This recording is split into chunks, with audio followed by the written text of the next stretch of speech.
ketakutan.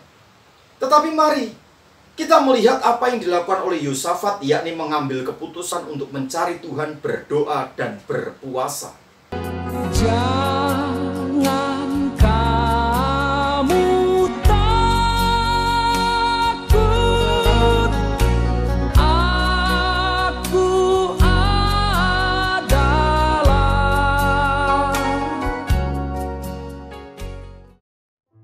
Salam sejahtera di dalam kasih Tuhan kita Yesus Kristus. Kata ke-43 dari jangan takut kita akan ambil dari 2 Tawarikh pasal yang ke-20 ayat yang ke-15. Alkitab mencatat begini, dan berseru, camkanlah hai seluruh Yehuda dan penduduk Yerusalem dan tuanku Raja Yosafat. Beginilah firman Tuhan kepadamu, janganlah kamu takut dan terkejut karena laskar yang besar ini, sebab bukan kamu yang akan berperang, melainkan Allah. Bapak Ibu yang diberkati Tuhan, peristiwa ini terjadi ketika Yosafat memerintah atas kerajaan Yehuda, dan waktu itu orang Amon dan orang Moab hendak mendatangi, menyerang kerajaan Yehuda, dibantu dengan pasukan Menim. 3 bangsa menghadapi satu bangsa tentu mengejutkan Yosafat. Dalam kondisi terkepung seperti itu, wajar Yosafat mengalami ketakutan. Dan kemudian Alkitab mencatat mengambil keputusan mencari Tuhan dan menyerukan untuk berpuasa. Di dalam perkumpulan itulah kemudian Yahasiel, keturunan dari Lewi, secara khusus dari Bani Asaf, mengatakan jangan takut dan jangan terkejut. Ketika kita menghadapi sebuah persoalan yang mengepung kita mungkin seperti Yosafat yang mengalami ketakutan. Tetapi mari kita melihat apa yang dilakukan oleh Yosafat, yakni mengambil keputusan untuk mencari Tuhan, berdoa dan berpuasa.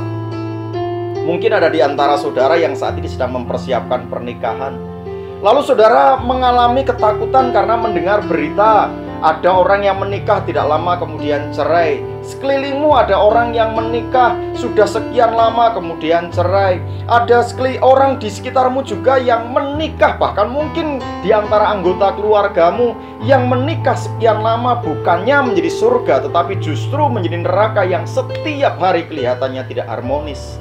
Tekanan-tekanan itu yang kadang-kadang membuat saudara takut. Ada sebuah keputusan yang harus saudara ambil. Atau ketika saudara menjalankan sebuah usaha, ketika itu menghadapi kepungan kembali, ada saja masalah yang terjadi. Anda harus membuat sebuah keputusan. Ada sebuah cerita di Tiongkok, di negeri Tiongkok, ada seorang pedagang tua yang menjalankan tokonya sekian lama, tetapi dalam waktu yang tidak lama ada sebuah berita bahwa di sampingnya akan dibangun sebuah mall. Toko-toko yang lain mengalami kegelisahan, tentu mereka akan mengalami kebangkrutan. Tapi pedagang tua ini tetap menghadapi dengan santai. Akibatnya ketika proses pembangunan mall, maka banyak orang datang kepada bapak tua ini untuk berbelanja. Lalu ketika mall jadi, dalam sebuah peresmian, bapak tua mengambil sebuah kesempatan. Dia menaikkan balon udara dengan disertai spanduk pintunya di sini, padahal bukan pintu mall. Karena orang terkecoh dengan kata pintu mall pintunya di sini, mereka masuk ke toko pedagang tua itu dan mulai belanja di sana. Bapak Ibu yang saya kasih, kita tidak bisa menghadapi sebuah persoalan dan kemudian menyerah. Ada yang harus kita ambil. Dan Yosafat mengambil sebuah keputusan berdoa, bukan saja berdoa tetapi juga berpuasa.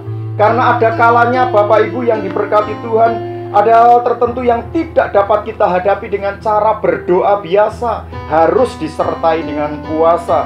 Di dalam Matius pasal yang ke-17 ayat yang ke-21, Alkitab mencatat seperti ini Bapak Ibu. Matius pasal yang ke-17 ayat 21, firman Tuhan berkata, jenis ini tidak dapat diusir kecuali dengan berdoa dan berpuasa. Ini terjadi ketika murid-murid Yesus hendak mengusir seorang yang kerasukan roh jahat dan menderita epilepsi. Mereka sudah berdoa tetapi gagal. Lalu Yesus datang dan kemudian roh jahat itu pergi. Ada sebuah rahasianya. jenis ini tidak dapat diusir kecuali dengan doa dan puasa. Ada hal tertentu yang kita tidak dapat hanya sekedar berdoa. Yosafat mengambil keputusan tepat ketika dia berpuasa. Saya berharap ketika saudara menghadapi sebuah kepungan masalah, apapun bentuk masalahmu, saudara ada kalanya berlutut, berdoa disertai dengan puasa. Puasa menghasilkan sebuah tenaga yang dahsyat di alam spirit. Percayalah, berjalan bersama dengan Tuhan. Tundukkan kepalamu. Hari ini, apabila ada di antara umatmu yang sedang menghadapi persoalan, dan ketika mereka tidak tahu apa yang harus mereka kerjakan, biarlah mereka juga berani mengambil sebuah keputusan merendahkan diri, berdoa, dan juga berpuasa. Puasa akan menghasilkan mukjizat, dan kami akan melihat karya Allah dahsyat atas setiap umatmu. Terpuji namamu, haleluya, amin.